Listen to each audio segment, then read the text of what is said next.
bacterias son microbiota ¿de dónde? A ver, ¿quién me puede decir? ¿Del intestino? Del intestino. Entero quiere decir intestino. Muy bien. Y al ser microbiota intestinal, o sea, todos nosotros tenemos en el intestino estas enterobacterias, la mayoría, no todas, ¿no? Vamos a ver que son muchísimas y no todas tenemos en el intestino. Pero estas que tenemos muy comúnmente, sobre todo por falta de limpieza, de aseo, de esterilización en los hospitales, van a ir a producir infecciones, ¿ya? Sobre todo infecciones graves. Entonces, vamos a ver cuáles son estas, dónde estamos ubicados en el avance de la materia. Ya hemos visto todas estas bacterias, los cocos gram positivos, Staphylo strepto, bacilos gram positivos, Corynebacterium, Listeria, Bacillus, Clostridium, y hoy día vamos a entrar a los bacilos, a los gram negativos. Y vamos a empezar con esta gran familia, ni siquiera es género, es una gran familia de enterobacterias, ¿ya? Como les decía, es una gran familia y ustedes saben que una familia tiene varios géneros, ¿ya? Hasta el momento hemos ido avanzando solamente géneros. Por ejemplo, hemos avanzado el género Staphylococcus, con sus especies Staphylococcus aureus, Epidermidis, Saprophyticus. El género Streptococcus, con sus especies Piógenes, Agalactiae, ¿no? Hoy día vamos a avanzar la familia, o sea, que tiene varios géneros. O sea, que este tema es importantísimo y quiero que estén atentos porque es complicado, ¿ya? Para entender. Yo lo hago la forma más sencilla posible, repitiendo varias cosas lo mismo para que puedan entender y les quede claro, ¿ya? Entonces, fíjense cuántos géneros tiene esta gran familia. Estos son los más importantes, hay muchos más. El género Escherichia, y tiene una especie importante que es la Escherichia coli. Y a su vez la Escherichia coli tiene varios serotipos, o sea, tiene varias clases, tiene varios hijos, ¿no? El género Shigella, que tiene 4 especies importantes, Shigella dysenteria, Shigella bovis, Sonei, flexneri. El género Edwardsella con su especie Edwardsella tarda. El género Salmonella con la Salmonella typhi, Cholera suis, enteritidis. Citrobacter, Citrobacter freundi, Amalonaticus diversus. El género Klebsiella con 3 especies importantes que son la Klebsiella ossitoca, Klebsiella pneumoniae, Klebsiella rhinoschleromatis. El género Hafnia con una especie que no está acá, que es la Hafnia albei. El género Serratia, que tampoco está acá, con las especies Serratia, Marcescens, Serratia odorífera.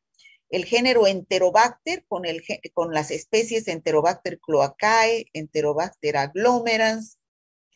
El género Proteus, Proteus mirabilis, Proteus vulgaris, Proteus penneri, hay otro, ¿no? La Morganella, Morganella morgani, Providencia con su especie Providencia stuarti. El género Yersinia con Yersinia enterocolítica, pseudotuberculosis, Yersinia pestis. Entonces, estas son las que vamos a ver hoy día, pero hay muchas más, pero estas son de importancia para ustedes, de importancia clínica. ¿Qué características tienen estas enterobacterias? Ya sabemos que estamos empezando con el estudio de los gram negativos.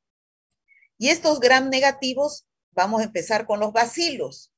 Y después recién vamos a empezar con los cocos. Dentro de los cocos tenemos a la Neisseria, ¿ya? Entonces, son bacilos gram negativos y cuyo hábitat, ¿qué significa hábitat? ¿Dónde viven? ¿Ya? Por ejemplo, nuestro hábitat es Santa Cruz. De estas bacterias, su hábitat, de la mayoría, no estamos hablando de todas, su hábitat es el intestino. En una anterior clase que habíamos hablado de anaerobios, habíamos dicho que la microbiota intestinal es un zoológico, ¿no es cierto? Donde la mayoría son anaerobios ¿Y qué anaerobios dijimos que eran importantes? Les he preguntado yo en una pregunta a algún grupo. ¿Qué anaerobios eran importante microbiota intestinal y eran la mayoría? Eran bacilos gram negativos anaerobios. ¿Cuáles eran, chicos? No, eso han puesto mal.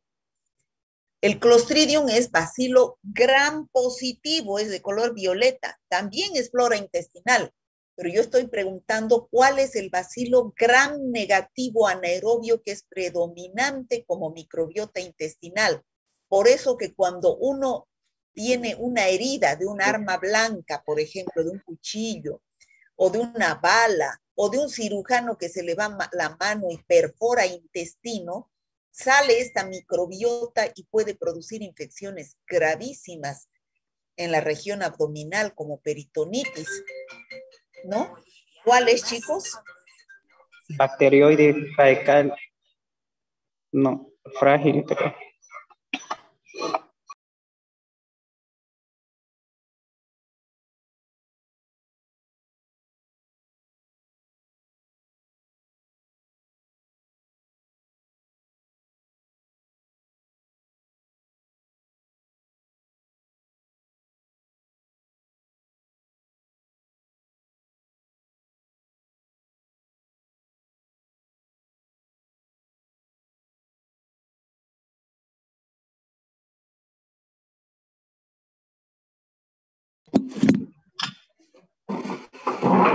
Muy bien. ¿Quién me decían cuál era la bacteria?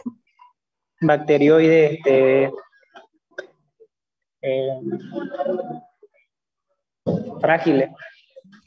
Muy bien, pero no es bracteroides, es bacteroides frágilis.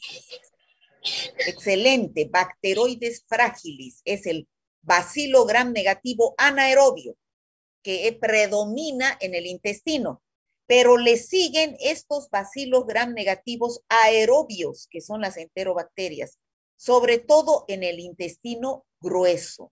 Ya los bacilos gram negativos aerobios, que son las enterobacterias.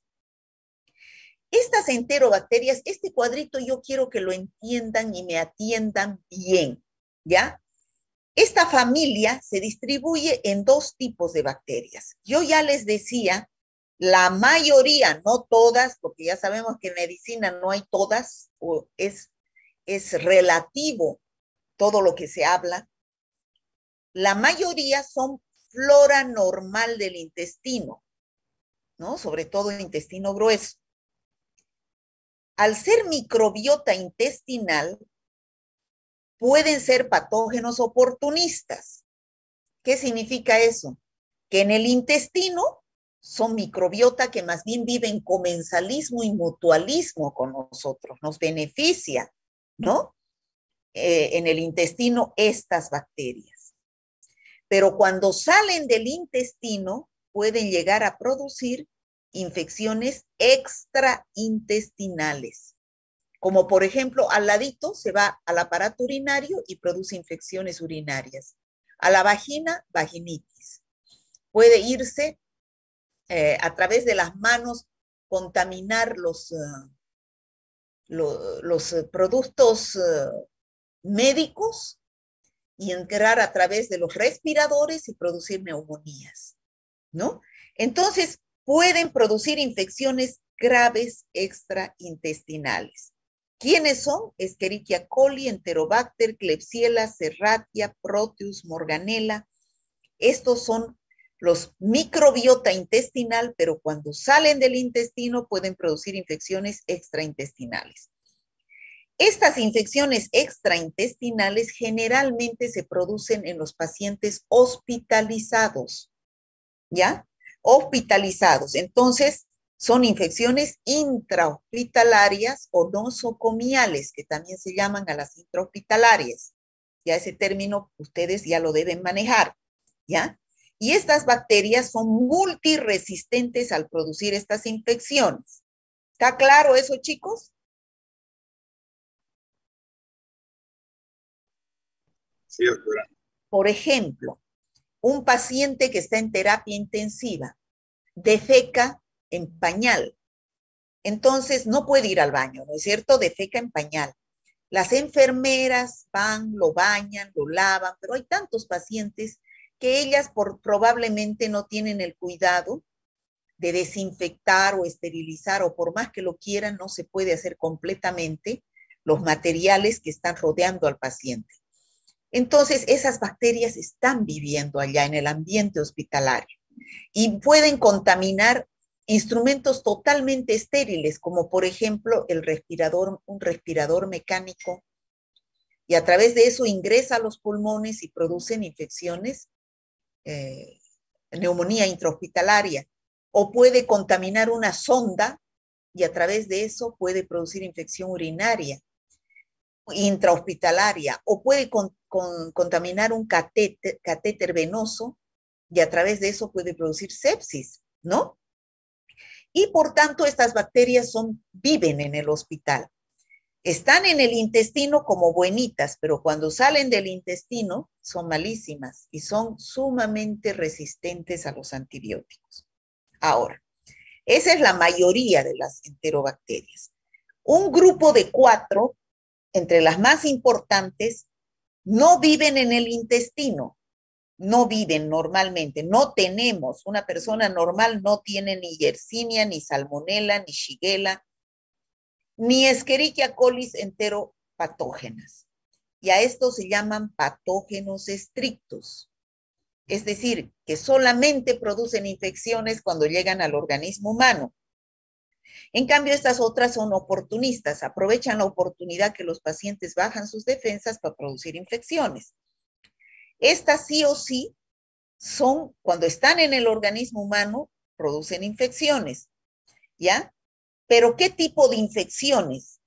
Infecciones intestinales, no extraintestinales, estas intestinales, náuseas, vómitos y diarreas, ¿ya? Entonces ustedes me dirán, ¿por qué Escherichia coli está en los dos grupos? ¿Alguien me puede decir?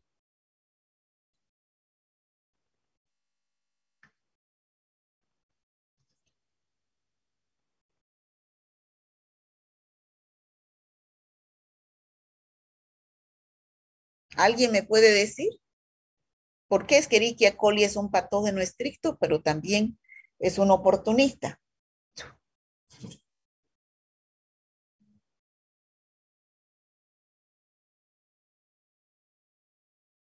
Chicos, si yo lo he dicho, porque la Escherichia coli, chicos, porque la Escherichia coli tiene varios serotipos y es como una familia que tiene varios hijos. Unos son buenos y otros son malos. Los buenos son estos de Escherichia coli, viven felices en el intestino, pero cuando se salen de la casa, van a otras casas y hacen estragos. En cambio, estos hijos de la Escherichia coli, Escherichia enteropatógena, enteroinvasiva, enterotoxigénica, enterohemorrágica, que vamos a ver después, estos hijos de la Escherichia coli son malos. Llegan a la casa y producen infecciones gastrointestinales. ¿Me dejo entender, chicos? No sé cómo más explicarles. Sí, doctora. ¿Ya? Aquí por eso dice algunos microorganismos entéricos, porque la Escherichia coli es la principal flora, la de aquí, es la principal microbiota del intestino humano. Son parte de la flora normal e incidentalmente causan enfermedad, ¿ya? ¿Cómo son estas enterobacterias? Estamos hablando de todas, los patógenos estrictos y los patógenos oportunistas. ¿Ahora están ubicados, chicos? Sí. ¿Cuáles son los patógenos estrictos?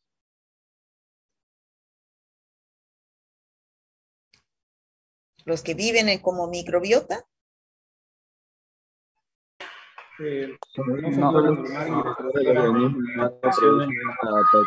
Una patología. ¿Cómo no le entendí? Son las bacterias que al ingresar al organismo humano producen patologías. Eso.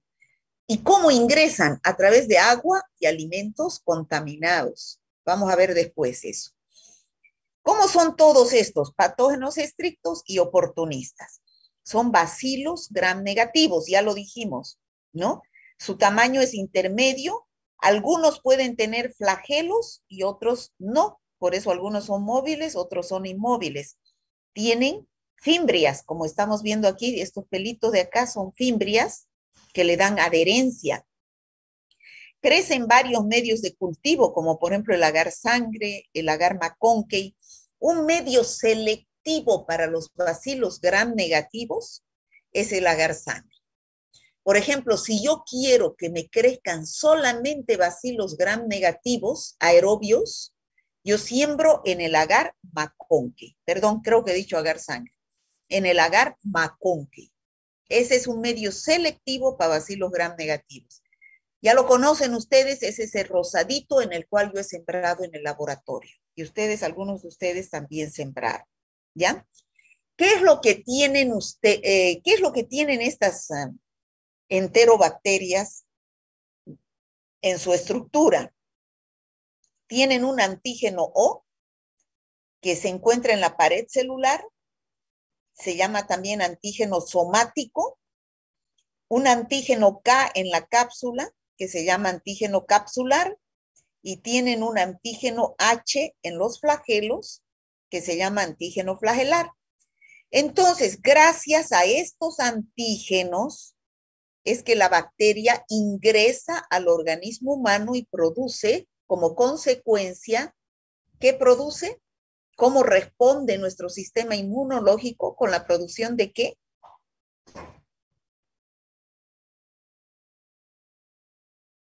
Creo que no estamos en clases, ¿no? Los antígenos, ¿a qué dan lugar, chicos, al ingresar al organismo humano?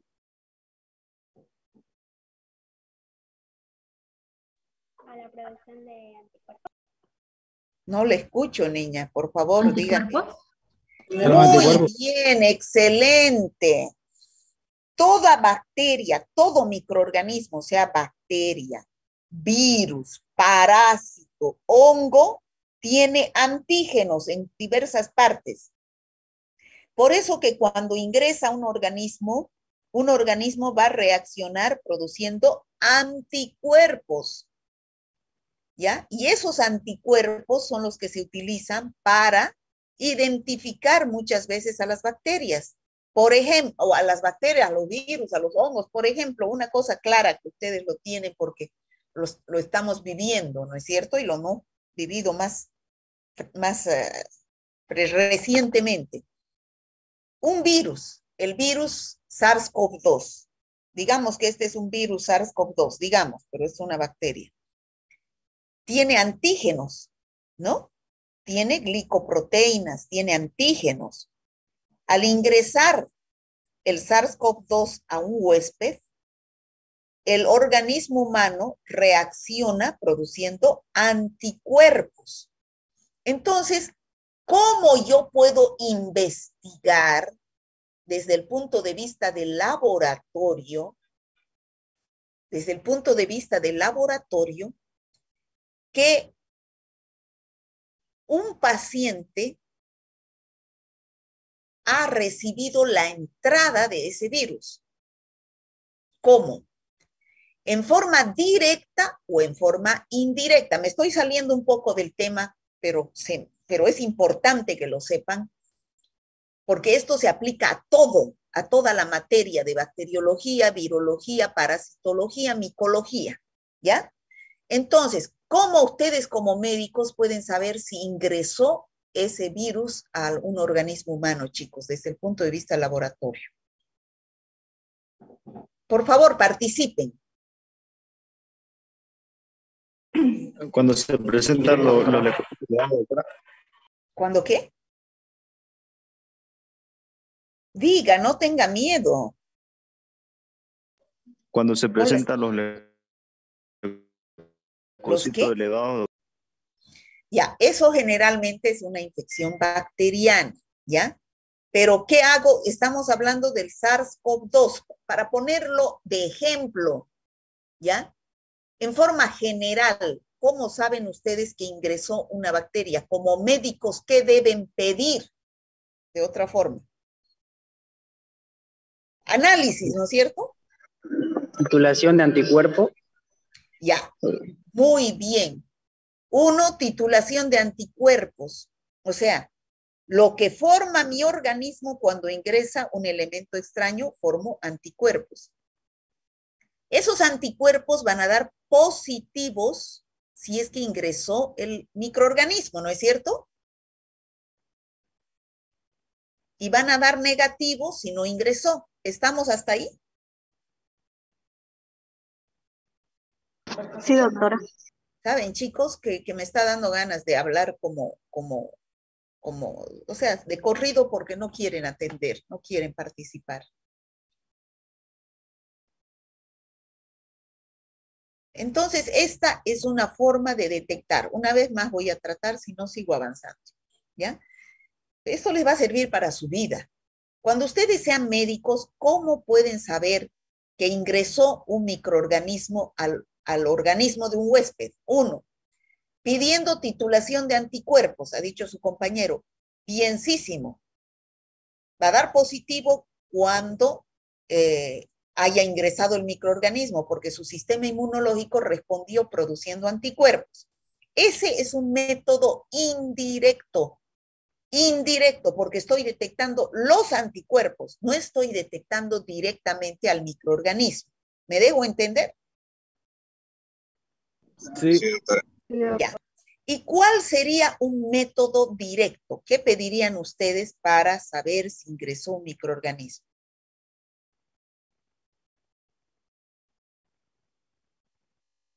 Análisis bacteriológico.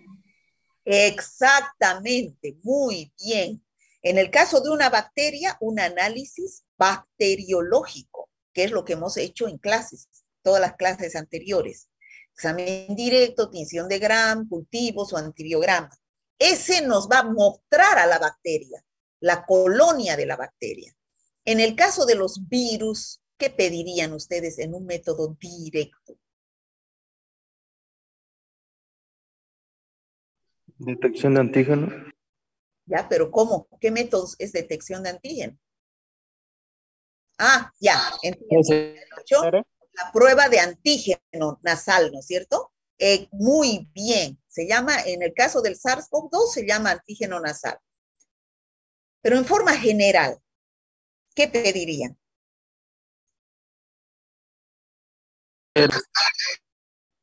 Para ver a la bacteria, perdón, al virus, en el caso de los virus. No para ver, sino para detectar el virus. Una PCR, ¿no? Una reacción en cadena de la polimerasa, una prueba de antígeno nasal que detecta partes del virus, el antígeno nasal, ¿no? En cambio, la PCR detecta el ARN del virus, ¿no? El ARN, la secuencia genética del virus, ¿ya? Entonces, esos son métodos, un microscopio electrónico, por ejemplo, permite ver bacterias, virus directamente, ¿ya? Esos son métodos directos, los que permiten ver a los microorganismos. En parasitología, ya que tanto les gusta parasitología, díganme un método directo. Coproparasitológico.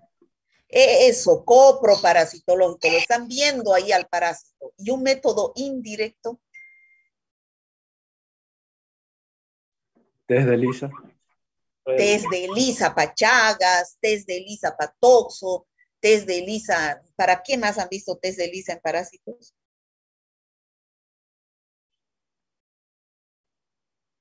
Bueno, no quieren participar. Bueno, para que sepan eso entonces, yo ya les estoy explicando, ¿ya? Tienen antígenos que producen la formación de anticuerpos. Voy a seguir recto porque me estoy quedando en cosas para que entiendan y no quieren participar. ¿Cómo crecen los bacilos gram negativos en un medio que se llama agar Maconkey? En este agar Maconkey, que ustedes lo conocen, es un medio rosado, las bacterias crecen o bien fermentando la lactosa dando colonias rosadas y se llaman fermentadoras de la lactosa, o no fermentadoras de la lactosa dando colonias amarillas. ¿Cómo se clasifican? Ya lo dijimos, por segunda vez estoy diciendo, en patógenos oportunistas y patógenos estrictos, ¿no? Los estrictos son aquellos que no viven con nuestra microbiota y que producen infecciones gastrointestinales constituidas por náuseas, vómitos, diarreas y cólicos abdominales. En cambio, los oportunistas viven en la microbiota intestinal y cuando salen del intestino pueden producir infecciones extraintestinales como infecciones urinarias, meningitis, sepsis, neumonías, osteomelitis, entre otras. Vamos a empezar a describir cada una de estas enterobacterias, siendo la más importante la Escherichia coli, que tiene factores de virulencia que le permiten producir enfermedades, entre los cuales tenemos los antígenos que ya dijimos, el O somático, el H flagelar y el K capsular. Tiene fimbrias que le permiten adherirse a la superficie del huésped y producen toxinas. Una de estas toxinas pueden ser termolábiles, que quiere decir que se destruyen al cocer los alimentos, y otras, pero son termoestables, que no se pueden destruir ni siquiera al cocer los alimentos. Entre otras, tienen la hemolicina. La Escherichia coli, igual que todas las enterobacterias, son bacilos gram negativos aerobios y también anaerobios facultativos. Fermentan la glucosa dando colonias rosadas en el agar McConkey y tiene su antígeno somático O y tiene un lípido A que funciona como endotoxina. Ya les dije anteriormente, la Escherichia coli se puede encontrar produciendo algunos serotipos, infecciones gastrointestinales, y otros serotipos producen infecciones extraintestinales. La microbiota, en tercera vez que estoy repitiendo, la microbiota intestinal, cuando sale del intestino puede ir a la sangre y producir bacteremia, puede ir al aparato urinario y producir infecciones urinarias como cistitis, pielonefritis, prostatitis, puede ir a las meninges con producción de meningitis, puede salir del intestino, como ya les dije, por una herida de un arma blanca, por una herida de una bala o por una perforación por un bisturí de un cirujano, y perforan intestino y pueden producir infecciones intraabdominales. En cambio, las cepas que no viven en el intestino de Escherichia coli pueden producir náuseas, vómitos y diarreas, lo cual se conoce como gastroenteritis. ¿Cuáles son? La Escherichia coli enterotoxigénica, Escherichia coli enteropatógena, Escherichia coli enteroinvasiva, Escherichia coli enterohemorrágica y Escherichia coli enteroagregativa. ¿Ya? Vuelvo a repetir, estas otras, que son las oportunistas, son las que producen infecciones intrahospitalarias. Dentro de las infecciones que también produce la Escherichia coli, un minutito.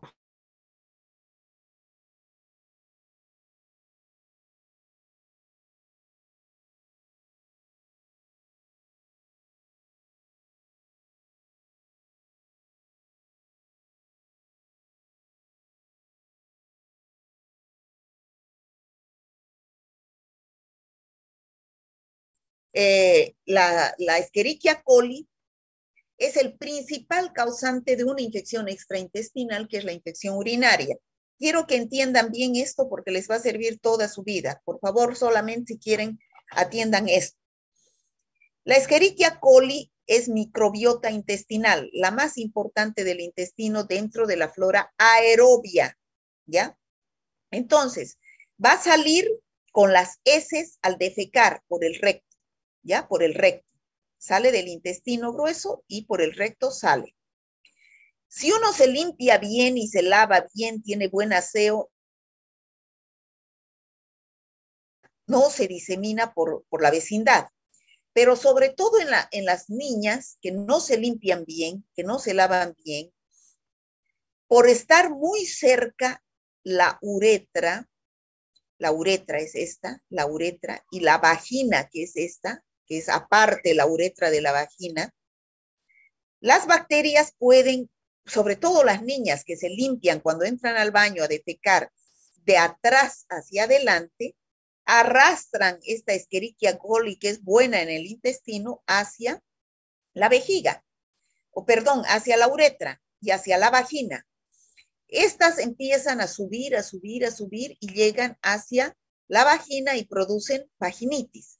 Y en el caso de la infección urinaria, pasan por la uretra, suben, suben y llegan a la vejiga y producen cistitis, pudiendo llegar a los riñones y producir pielonefritis. Entonces, esa es la principal infección extraintestinal de la Escherichia coli. Por eso es que la Escherichia coli es una de las principales bacterias causantes de infecciones urinarias.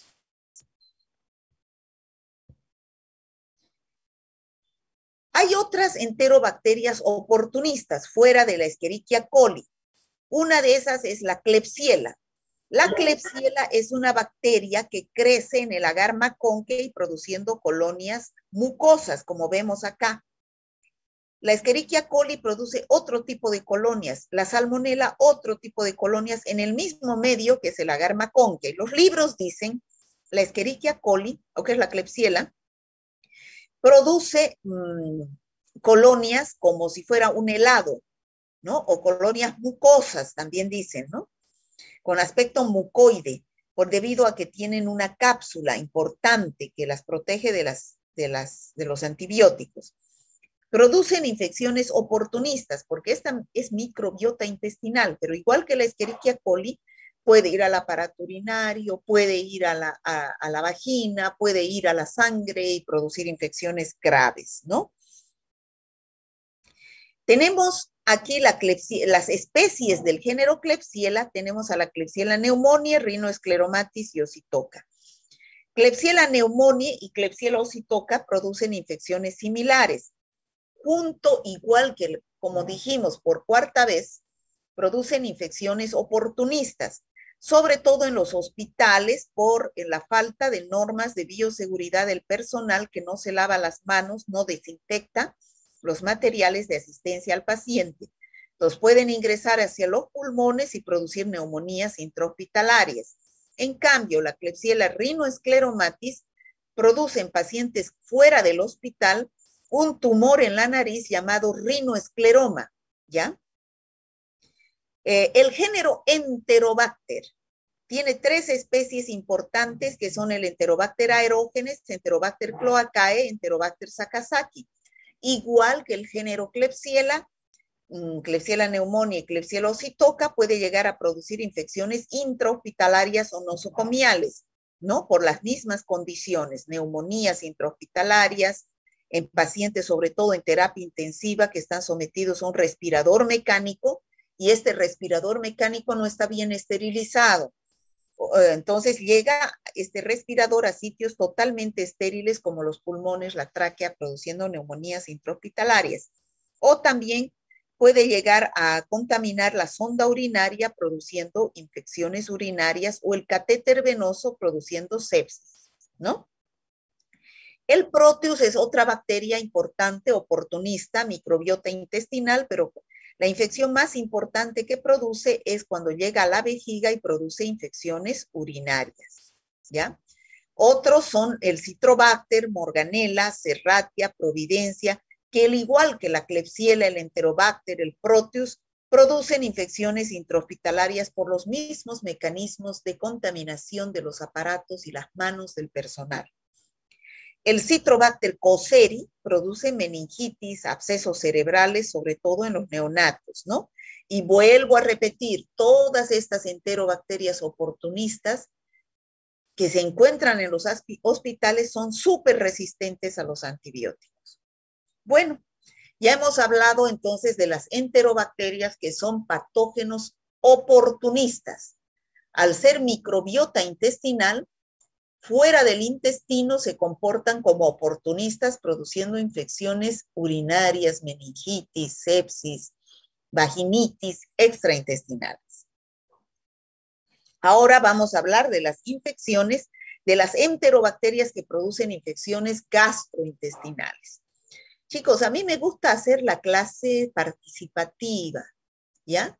Pero como ustedes no me contestan, me hacen perder el tiempo y vamos a terminar muy tarde, ¿ya?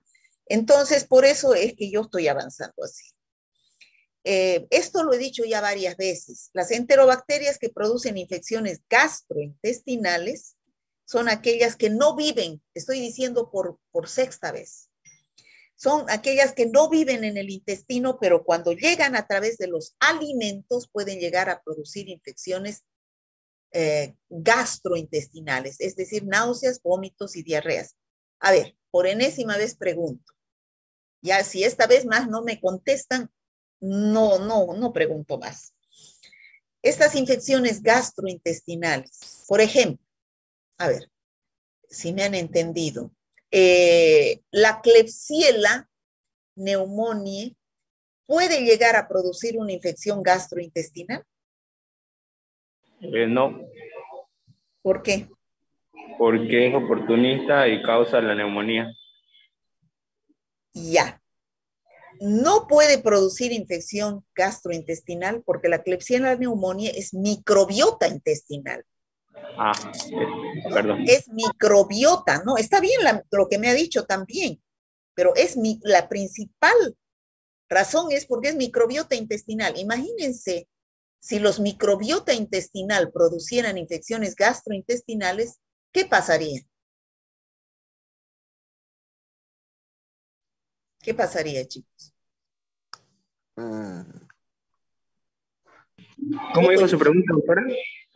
¿Qué pasaría si la microbiota intestinal produciría una infección produciría una infección gastrointestinal? Yo creo que siempre estaríamos enfermos, porque siempre, o sea, si es una ¿Enfermos con qué? ¿Enfermos con qué? con infecciones intestinales. Diarrea. Ah, Y eso no sucede, ¿no es cierto? sí. Ya.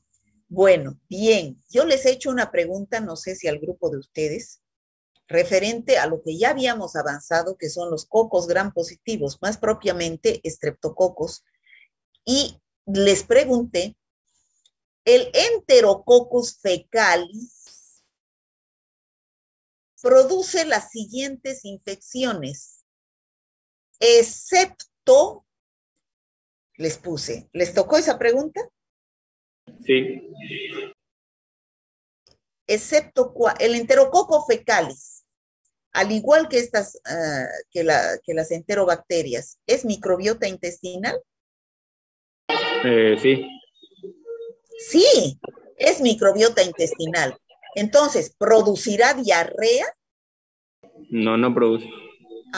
Entonces, excepto, ahí yo les puse meningitis, infecciones urinarias, abscesos, les puse un montón, inclusive diarreas. ¿Qué tenían que haber puesto ahí? ¿Excepto cuál? Diarrea. Diarreas, pues chicos, ¿cómo va a producir diarreas si él vive ahí? ¿No? ¿Cómo va a producir diarreas si vive ahí? Todo el tiempo estuviéramos con diarrea entonces, ¿no? Entonces yo les pongo esas preguntas que yo les digo en clases, como estas que les estoy diciendo en clases, ¿no? Les puedo yo, por ejemplo, preguntar, el Enterobacter cloacae produce las siguientes infecciones, excepto, les pongo un montón y entre medio diarrea. Diarrea, pues chicos, no pueden producir diarreas las oportunistas porque son microbiota intestinal.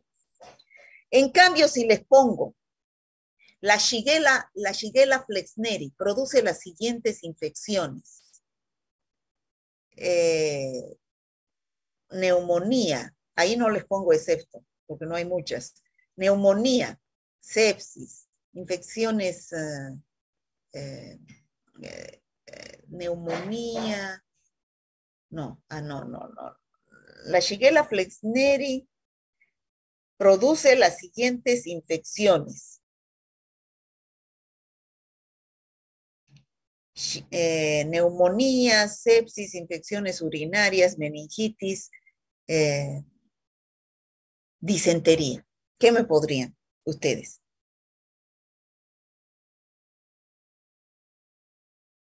No estoy diciendo excepto. ¿Disentería? Disentería, que es diarrea, ¿no es cierto? Porque es una bacteria que no es microbiota intestinal. Y esas son las que vamos a ver ahora. Al no ser microbiota intestinal, cuando nos llega a través de agua y alimentos contaminados, producen infecciones gastrointestinales. Entre esas, ya hemos dicho cuáles son. Escherichia coli, productoras de diarrea. Estas Escherichia coli productoras de diarrea que estamos viendo acá, son la enteropatógena, la enterotoxigénica, la enterohemorrágica, la enteroinvasiva y la enteroagregativa. Estas son las cepas de Escherichia coli productoras de diarrea, de gastroenteritis, junto con la salmonela, con la shigella y con la yersinia. Todas estas bacterias que producen infecciones gastrointestinales, la mayoría, no diré todas, la mayoría de estas bacterias que producen infecciones gastrointestinales no se encuentran no se encuentran en el intestino, todas, ¿ya? Pero la mayoría llega a través de alimentos y agua contaminada con heces humanas, con materia fecal humana.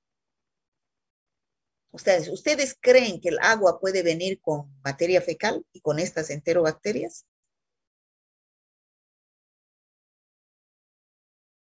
Pregunto. Sí, doctora. Sí viene con estas bacterias, ¿no? ¿Ustedes no creen que las lechugas, los tomates, se riegan con aguas contaminadas con heces fecales? ¿Cómo? La Través hace de los corrido pozos de los ríos de lagunas. y lagunas ¿Cómo? también. A ver, Se les riega con agua explico. del río. O Y el aguas agua del detenidas río está también. contaminada, ¿no es cierto?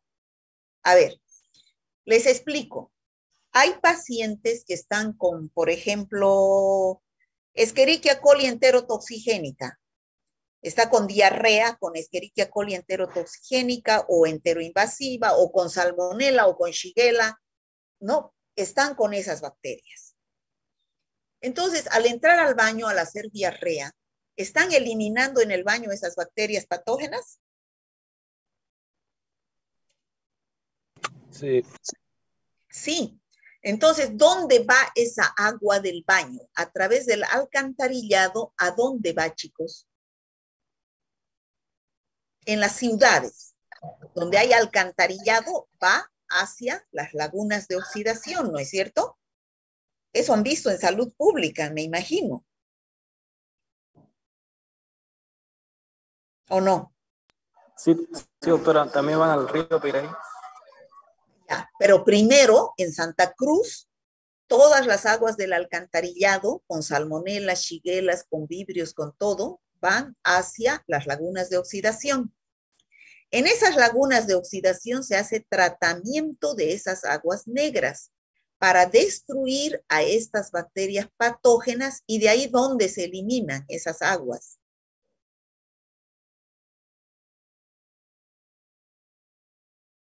¿Se quedan ahí?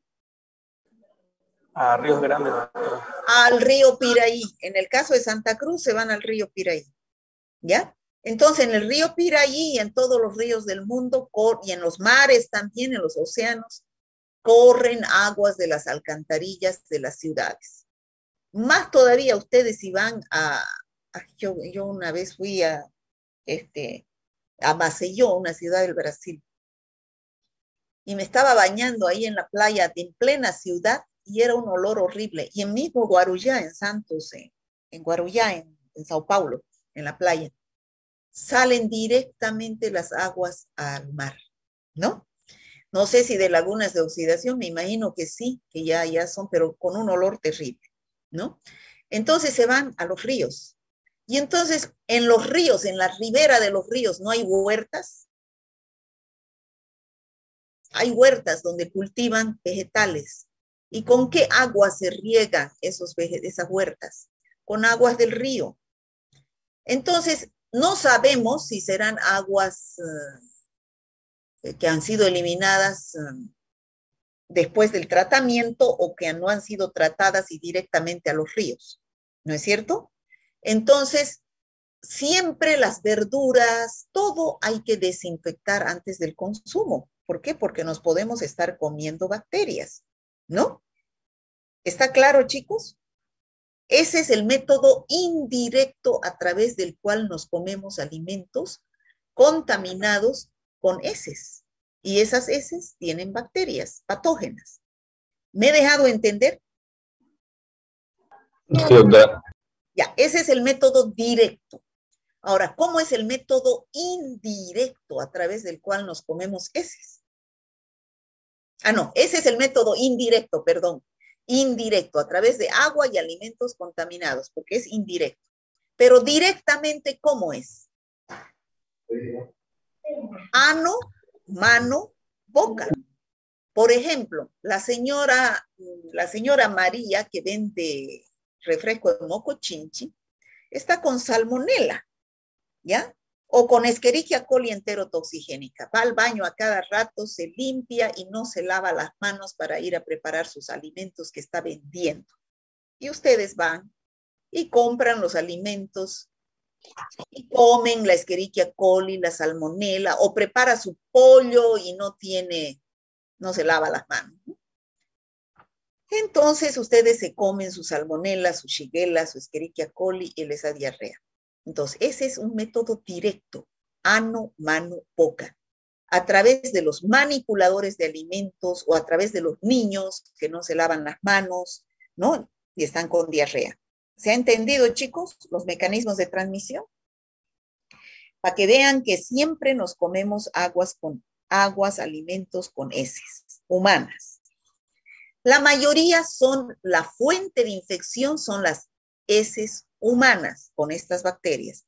En este caso, la única que no es la fuente de infección por heces humanas es la Escherichia coli enterohemorrágica, que su lugar de acción es el intestino grueso y su fuente de infección son la carne de vaca contaminada, la carne de vaca o sus productos, ¿ya?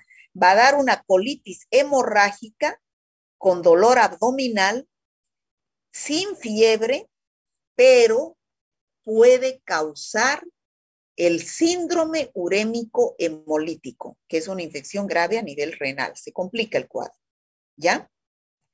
Todas las demás producen diarrea, cuya fuente de infección son las heces humanas, ¿ya? La Escherichia coli enteropatógena produce diarrea en los niños de menos de 2 años. La Escherichia coli enterotoxigénica es la que produce la diarrea del viajero. La diarrea del viajero es personas que no están acostumbradas, por ejemplo, a tomar agua del grifo. Nosotros acostumbrados a tomar agua del grifo, entonces ya cuántas veces nos tomaremos bacterias patógenas y no nos da diarrea. Ya estamos inmunizados. Pero hay gente del extranjero que viene y toma esa agua y le da diarrea, ¿no? Entonces no tiene anticuerpos, no tiene defensas contra esas bacterias. Le da la diarrea del viajero. Las toxinas de Escherichia coli enterotoxigénica, al igual la enteroinvasiva, la enteroagregativa produce diarrea infantil y la enteroinvasiva, bueno, aquí también tienen que entender 2 cosas que vamos a hablar cuando hablemos en práctica de infecciones gastrointestinales. Cuando tienen un paciente con diarrea, ustedes lo primero que le tienen que preguntar es, ¿qué comió? ¿A qué hora comió? Para ver el periodo de incubación, porque no es lo mismo una salmonela que tarda 12 a 36 horas en dar la diarrea que un estafilococo aureus que tarda 2 a 6 horas en dar la diarrea. Ese es su periodo de incubación, ¿no? Entonces, con el periodo de incubación nos podemos orientar hacia el diagnóstico. También tienen que preguntarle cuántas veces al día hace, porque diarrea es aumento del número de deposiciones, pero no solamente eso, cambio en la consistencia de las heces. Normalmente las heces son formadas. Cuando hay diarrea, o son líquidas o son con moco, pus y sangre. La diarrea con moco, pus y sangre se llama disentería. Eso ya les va a quedar claro. Ya no voy a decir moco, pus y sangre, se llama disentería. Entonces, ustedes le deben preguntar al paciente, ¿qué consistencia tienen las heces? ¿Líquidas o tipo disentería? ¿No?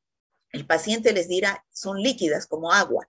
Cuando son líquidas, el agente causante no es la bacteria misma, sino es su toxina, como en el caso de la Escherichia coli enterotoxigénica. Son diarreas acuosas, líquidas, ¿ya? En cambio, cuando el paciente dice es con moquito, con sangre, es una diarrea producida por la invasión de la misma bacteria a la mucosa intestinal. Y al invadir la mucosa produce úlceras y abscesos, es por eso que se defeca con sangre y con hilitos de sangre y con moco. ¿Me he dejado entender, chicos? Sí, doctora. Sí, doctora. Ya, entonces, esas son las cepas de Escherichia coli diarreogénicas, muy diferentes a las cepas de Escherichia coli que viven en el intestino, pero producen infecciones extraintestinales como la infección urinaria. Salmonela, otra que no vive en el intestino y que produce infecciones. También son bacilos gram negativos con flagelos peritricos y tienen la propiedad de que producen ácido sulfídrico al crecer en las colonias en el agar maconque. Tiene los antígenos somático o flagelar H y el capsular, en el caso de la salmonela, no se llama antígeno K, se llama antígeno V, como vemos acá, ¿ya? Bueno, tenemos varias especies de salmonela. Salmonella typhi, Salmonella paratyphi A, paratyphi B, paratyphi C, Salmonella typhimurium, Salmonella enteritidis, Salmonella shigella-bongori, o sea, varias especies de salmonela.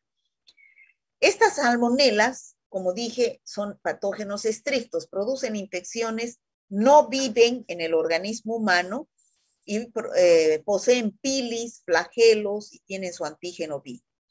Pueden sobrevivir en los macrófagos y extenderse desde el intestino a otras partes del cuerpo, ¿ya? Producen también enterotoxinas. Aquí las vamos a dividir a las salmonelas en dos grandes grupos. La Salmonella typhi, paratyphi A y paratyphi B. Esa es la más grave. La Salmonella typhi, paratyphi A y paratyphi B. Esta salmonela produce una enfermedad llamada fiebre tifoidea. ¿Han escuchado hablar de la fiebre tifoidea? Sí. Ya. La fiebre tifoidea es una enfermedad grave. ¿Por qué? Porque la bacteria ingresa por los alimentos al comer agua y alimentos contaminados con heces humanas. ¿Ya? La Salmonella typhi. Entonces, puede llegar al intestino y producir diarreas, pero esta bacteria no se queda en el aparato gastrointestinal. Esta bacteria invade la sangre y puede producir infecciones extraintestinales, como por ejemplo sepsis, peritonitis, puede producir abscesos, o sea, y es una enfermedad grave, la fiebre tifoidea, porque es infección generalizada, ¿ya? En cambio, las otras salmonelas, que no son Salmonella typhi, paratyphi A ni paratyphi B, sino son salmonelas SPP, la fuente de infección no son las heces humanas, como en las anteriores, ni como en la Salmonella typhi. La fuente de infección son los animales, sean aves o sean mamíferos, sus carnes y sus productos, ¿ya? Siempre que estén contaminados. El más común de agarrarse esta bacteria, bueno, la enfermedad se llama en este caso salmonelosis. ¿Han escuchado hablar de la salmonelosis? Sí, doctora. Ya. No es lo mismo, y esto pregunto yo en examen, salmonelosis que fiebre tifoidea. La fiebre tifoidea es producida por la Salmonella typhi. Primera diferencia. Las otras salmonelas SPP producen la salmonelosis. Segunda diferencia, esta es una infección generalizada. Esta otra es una infección solamente localizada a nivel del aparato gastrointestinal. Solo hay diarrea, náuseas y vómitos. Aquí es grave. Tercera diferencia, la fuente de infección son animales y sus productos, que los vemos acá. Más importante, la carne de pollo y los huevos. En cambio, en la fiebre tifoidea, la fuente de infección son las heces humanas. Cuarta diferencia importante, el tratamiento de estas infecciones es sintomático. Hidratación, no antibióticos. El tratamiento de la fiebre tifoidea es con antibióticos porque es infección generalizada. ¿Me he dado lugar a entender? Doctora, una pregunta. ¿Cuál es la fuente de infección de la Salmonella SPP? Aquí están las fotos, mire. Gracias. A ver, dígame usted cuáles son. Huevos mal cocidos, embutidos, carne, ¿no? Los animales. No son las heces humanas. Son los animales y sus productos. ¿Ya? Un pollo que esté con salmonelosis, si usted se lo come y medio crudo, puede que le dé salmonelosis. Un huevo, si usted se lo come y está con salmonelosis el pollo, puede que le dé salmonelosis. ¿Entiende? No es el pollo contaminado con heces humanas. ¿Ya? Eso es la fiebre tifoidea. ¿Me dejo entender? Sí, doctora. Ya. Aquí está nuevamente lo mismo. La Salmonella typhi produce infección sistémica generalizada llamada fiebre tifoidea. Fuente de infección, heces humanas. Modo de transmisión, directo, ano, mano, boca. Indirecto a través de agua y alimentos contaminados. Salmonella SPP, solamente infecciones localizadas en intestino, gastrointestinales, diarreas, ¿ya? Fuente de infección, animales y sus productos. Más claro, no puede ser. Bueno, nuevamente, tercera vez. Infecciones generalizadas, es la fiebre tifoidea, Salmonella typhi para tifi. Voy a quitar estas diapositivas porque es repetir lo mismo y lo mismo. Fiebre tifoidea, ¿no? En cambio, las otras salmonelas, infecciones localizadas, que son náuseas, vómitos, y son autolimitadas. ¿Qué significa estas diarreas? Que se elimina lo que está produciendo la toxina o la bacteria, y la diarrea de por sí se va. El tratamiento es sin antibióticos, sino sistémico, que es sintomático. Está de más esta ya, ¿no? Esta diapositiva, ¿qué dicen ustedes? La elimino, ¿no?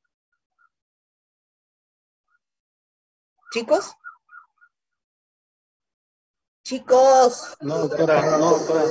No, doctora, no. No, ¿por qué no? A ver, dígame, a mí es importante para mí su criterio de ustedes, porque ustedes son los alumnos. ¿Por qué no la eliminaría?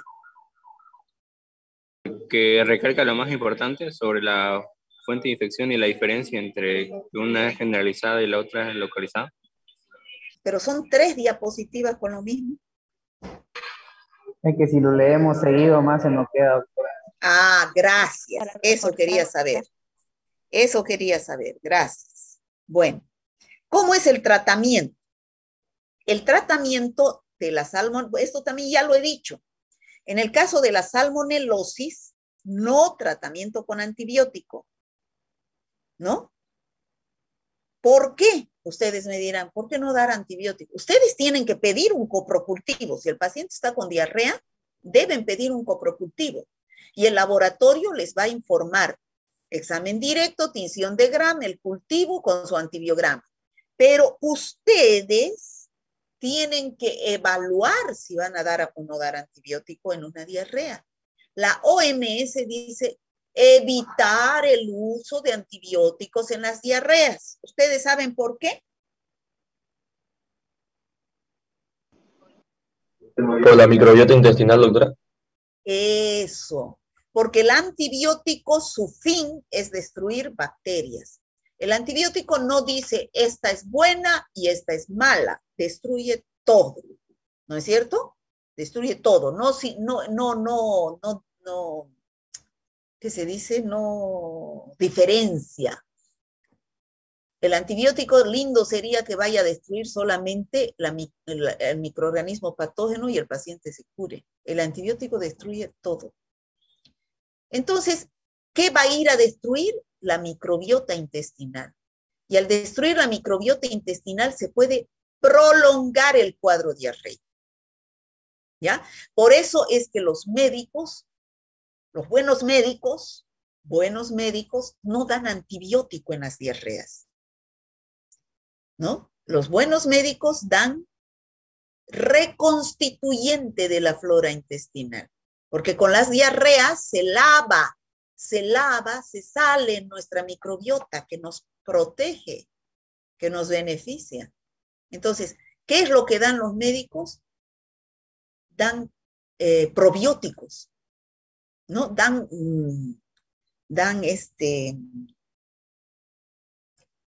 microbiota, ¿no? En tabletas, en sobrecitos, dan para restituir esa flora intestinal. En forma natural dicen dar yogur.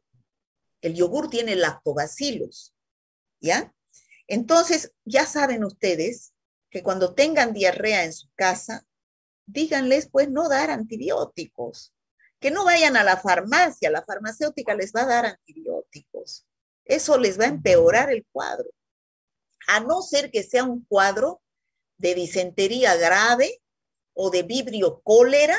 Cuando es cólera hay que dar antibiótico porque el paciente se puede ir por la deshidratación en 2 días, 3 días, ¿no? En casos muy específicos dar. Si no, el tratamiento es sintomático. Lo más importante es la hidratación, porque los niños, por ejemplo, no se mueren por la diarrea, se mueren por el descuido de las madres de que no los hidratan y llegan al hospital de niños y dicen después negligencia médica, totalmente deshidratados, donde ya ese niño se muere por la deshidratación que tiene. ¿Me dejo entender, chicos? Sí, doctora. Ya, no usar antibióticos en diarreas, ¿ya? Otros me decían, a ver, dar streptocarbocaptiazol, que son pastillas de carbón. Tampoco. ¿Por qué? A ver, ¿qué hacen las pastillas de carbón? Bueno, estoy fuera de mi tema, ¿no? Pero ¿qué hace? Tamponea, doctora. Taponean. Si ustedes quieren taponearse, no es cierto. Es mejor eliminar lo que está produciendo la diarrea. ¿Ya? Es mejor que la diarrea siga su curso. Lo único que hay que hacer es los síntomas, ¿ya? En cambio, para la salmonela tifi y para tifi A, B y C, que produce la fiebre tifoidea, aquí sí hay que dar antibiótico, ¿no? Hay que dar antibiótico de acuerdo al antibiograma, porque ya sabemos que produce una infección generalizada, grave. Consumo de agua potable, buena eliminación de excretas, cocinar bien los alimentos, ¿no? Para prevenir estas infecciones. ¿Qué hacen ustedes cuando tengan una salmonelosis? Pedir coprocultivo. Cuando sospechan de una fiebre tifoidea, como la bacteria pasa a la sangre, primero, los primeros días va a estar en la sangre, hay que pedir un hemocultivo. Y después de la segunda semana, se elimina por las heces, pedir un coprocultivo. Y como método indirecto, tenemos a la detección de anticuerpos. Esto es lo que les expliqué, ¿no es cierto? Chicos. Sí, doctora. Método indirecto, detectar anticuerpos. Se llama reacción de Vidal. ¿Han escuchado hablar de la reacción de Vidal?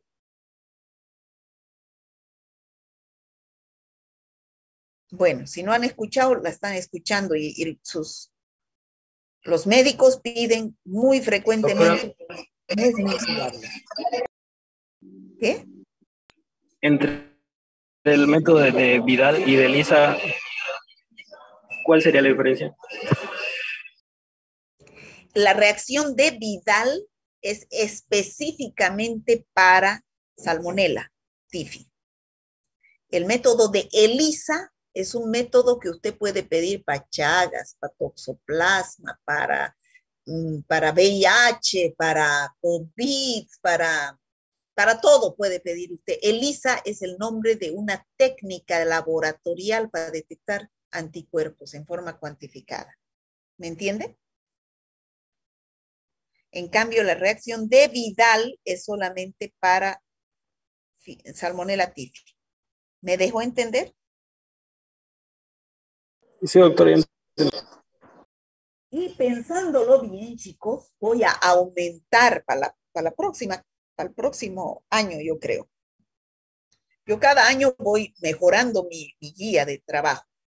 Voy a aumentar un tema en la guía que sea métodos directos e indirectos de detección de bacterias y de virus. ¿No es cierto? Métodos directos, los cultivos, la PCR. Métodos indirectos, las reacciones serológicas, porque se hacen en sangre, en suero. ¿Por qué? Porque detectan anticuerpos. ¿Qué les parece? ¿Aumento o no aumento? Estaría muy bien, doctora. Porque eso no les hablan en parásito, ¿no? ¿Tienen ese tema en parásito? No, O sea, eso les va a servir para todas las infecciones, para parasitología, para bacteriología, virología, micología, y para toda su vida, ¿ya? Shigella. Shigella también son bacilos gram negativos, las especies son Shigella sonei, Flexneri, Boide, Disenteria E. La Shigella, chicos, produce diarrea por dos mecanismos. El primer día que uno se infecta de diarrea, la diarrea es líquida porque produce una neurotoxina llamada toxina de Shiga. Ya hemos dicho que cuando las diarreas son líquidas es producidas por las toxinas de las bacterias. Pero el segundo día, la bacteria invade la mucosa intestinal y la diarrea, ¿de qué tipo va a ser?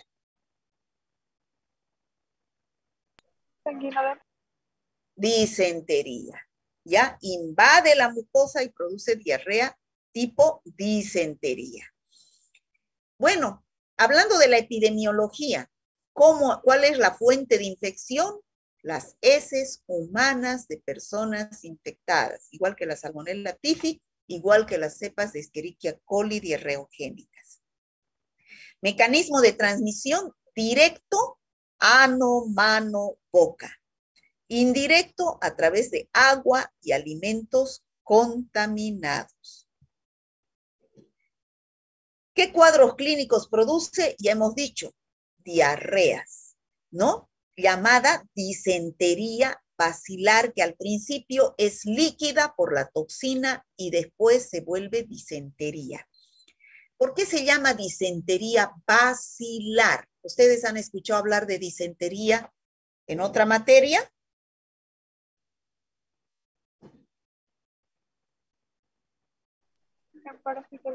Sí, doctora. ¿Dónde?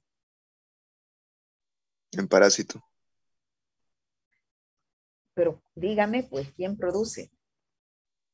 Muy bien. Entonces, ustedes van a escuchar hablar de dos términos. Disentería ameriana, entoameba histolítica, o disentería bacilar, producida por bacterias. Dentro de las bacterias, ¿cuáles producen disentería bacilar?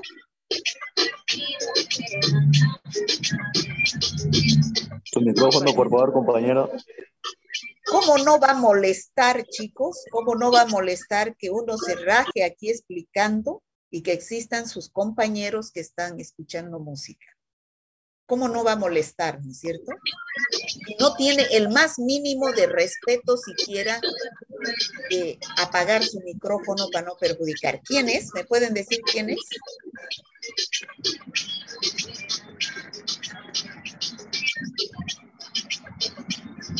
Olivera. Franco, ¿podés apagar tu micrófono? Olivera, lo voy a sacar de clase.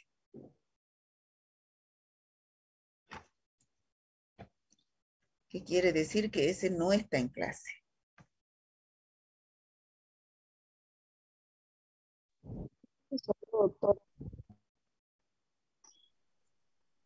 ¿Qué dice?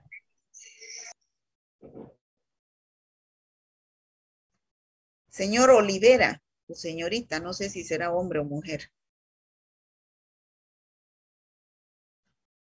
¿Me puede contestar? Doctora, ya salió de la clase. Se retiró. ¿Se salió de la clase? Doctora. Ya. ¿Cómo no va? A ver, pónganse ustedes en mi lugar, que yo esté explicando una clase y que venga uno de sus compañeros así tan desubicado, solamente por decir presente. Olivera, no me voy a olvidar. Bueno, entonces, disentería a mediana y disentería basilar. ¿Ya? Entonces ustedes cuando tengan un paciente que diga tengo diarrea, ¿cómo es? Es con moco, pus y sangre. Ustedes deben pedir un coprocultivo para ver si es Shigella o si es Escherichia coli enteroinvasiva o si es Salmonella typhi o si es Campylobacter jejuni, entre los que producen diarrea tipo disentería. Y pedir un parasitológico para ver si no es entoameba histolítica, ¿no es cierto? ¿Ya? Ya les dije, el primer día es una diarrea por la toxina de Shiga, que es líquida, y después al segundo o tercer día aparece la diarrea tipo disentería. El tratamiento, ya dijimos que debe ser sin antibiótico, pero en el caso que sea un cuadro grave, se da antibiótico de acuerdo al antibiograma, pero en forma empírica se puede utilizar una quinolona o una sulfatrimetoprim. La prevención es la higiene, educación sanitaria, una buena eliminación de excretas y dar agua potable. Yersinia, el último género. También son bacilos gram negativos y hay 3 especies importantes. Yersinia pestis, Yersinia enterocolítica y Yersinia pseudotuberculosis. De estas 3, solamente la Yersinia enterocolítica es la que produce diarreas. La Yersinia pestis es la que produce la peste, llamada peste negra, ¿no? Y la Yersinia pseudotuberculosis produce una enfermedad parecida a la tuberculosis. Vamos a hablar en primer lugar de la Yersinia pestis. La Yersinia pestis produce la peste, ya dijimos, ¿no? Una infección que se habla incluso en la Biblia, ¿no? Que mucha gente moría de peste. La peste es una infección que se transmite muy contagiosa, ¿no? Ahora está controlada esa enfermedad. ¿Cómo se transmite? Hay un reservorio que son los roedores, sobre todo las ratas. Estas ratas, cuando están infectadas por Yersinia pestis, y tienen pulgas, viene la pulga, le pica a la rata y de aquí saca la Yersinia pestis y se va y pica al humano, ¿ya? Aquí tenemos, creo, más fácil. Tenemos las ratas, viene la pulga, le pican, sacan sangre, con Yersinia pestis van y pican al humano. ¿Cómo se manifiesta esta enfermedad en el humano llamada peste? En la picadura que pica la pulga de la rata y introduce la Yersinia, aparecen unos bubones, se llaman estos, porque esta enfermedad es llamada peste bubónica, ¿no? Se disemina además la bacteria por el tejido linfático y se inflaman los ganglios, ¿no? Además el paciente tiene fiebre, escalofríos, cefalea, náuseas y dolor en estos bubones. Puede ir a la sangre y provocar peste septicémica y en los pulmones puede producir una infección pulmonar, ¿ya? En cambio, la Yersinia enterocolítica, como su nombre indica, enterointestino, se aísla del suelo, agua y tracto intestinal de los animales, se encuentra en esas carnes de los animales y produce diarreas, ¿ya? La Yersinia pseudotuberculosis también se aísla de los roedores y animales domésticos y es transmitida por contacto directo o indirecto con estos animales infectados. Es agente causal de una enfermedad llamada pseudotuberculosis, es parecida a la tuberculosis, pero no es tuberculosis, ¿no? Produciendo inflamación de los ganglios. ¿Cuál es el tratamiento en el caso de la peste? Streptomicina y tetraciclina en forma empírica. ¿Cómo podemos prevenir? Eliminando los roedores y vacunar contra la peste a las personas donde haya la epidemia. Y en el caso de la Yersinia enterocolítica que produce diarreas, cocer bien los alimentos, desinfectar los alimentos. Bueno, hemos terminado con las enterobacterias. ¿Han visto? ¿Son importantes o no son importantes las enterobacterias, chicos? Siempre van a escuchar ustedes estas enfermedades. Entonces, ¿qué hace cuando ustedes solicitan? Cuando un paciente tenga fiebre tifoidea, cuando tenga salmonelosis, cuando tenga una disentería, una diarrea, una infección urinaria, cualquier infección donde el laboratorio les dice es una Escherichia coli, es una Klebsiella, es una Enterobacter, es una Serratia, cualquiera de estas enterobacterias, el laboratorio hace todo esto, chicos. Esto no es para ustedes, pero para que sepan. El laboratorio hace todo el análisis bacteriológico. Si ustedes les dicen una diarrea, va a las heces, hacen su examen directo, buscan leucocitos, buscan una tinción de gran bacterias, siembran en el agar McConkey colonias rosadas, colonias transparentes, colonias con punto negro, hacen las pruebas bioquímicas para identificar a las bacterias y hacen su antibiograma. ¿Cuáles son las? Aquí está el cultivo en el agar McConkey. Fíjense cómo crecen las colonias diferentes en el agar McConkey. Una Escherichia coli, colonias rosadas, colonias mucosas, una Klebsiella, al igual que el Enterobacter, y colonias transparentes en el caso de la Salmonella, Shigella y el Proteus, ¿no? ¿Cómo hacemos el diagnóstico de laboratorio? Con las pruebas bioquímicas. Aquí tenemos un TSI, donde va a leer de diferentes formas de acuerdo al tipo de bacteria. Por ejemplo, una Escherichia coli produce un TSI ácido-ácido con gas. Una salmonela produce un TSI alcalino ácido sin gas. Una Shigella produce un TSI alcalino ácido, pero con producción de ácido sulfídrico, que es lo que se ve este negro. O también puede ser un TSI sin cambio, como en el caso de las pseudomonas, ¿no? Todo esto yo les enseño a los de bioquímica. Así da, por ejemplo, un Proteus mirabilis, un Proteus vulgaris, una salmonela. Todo esto enseño a los de bioquímica, ¿no? Toda esta identificación de las bacterias, cómo da la prueba del citrato, positivo azul, negativo verde, la urea, positivo rosado, negativo amarillo. El tratamiento, ¿cómo es de estas enterobacterias? De acuerdo al resultado del antibiograma, ¿no? El antibiograma, porque las oportunistas producen infecciones extraintestinales y son resistentes a los antibióticos. En el caso de las diarreas o gastroenteritis, tratamiento sintomático. ¿Cómo podemos prevenir todas estas infecciones? Es bien difícil, por eso yo les digo, rápidamente tenemos un montón de estas infecciones en los hospitales, en los consultorios. Vas a hacer. Entonces, ¿qué tenemos que hacer? Difícil controlar porque están viviendo estas enterobacterias en nuestro intestino. Lo que debemos hacer es evitar la resistencia, haciendo una buena desinfección de los aparatos del hospital, una buena norma de bioseguridad, lavarse las manos los médicos, las enfermeras. En los casos de diarreas, lavado de manos, cocción de los alimentos, buena eliminación discretas. Eso serían las enterobacterias, chicos. ¿Está claro? Sí, doctora. Sí, Sí, doctora. doctora. ¿Tienen alguna pregunta? No, doctora.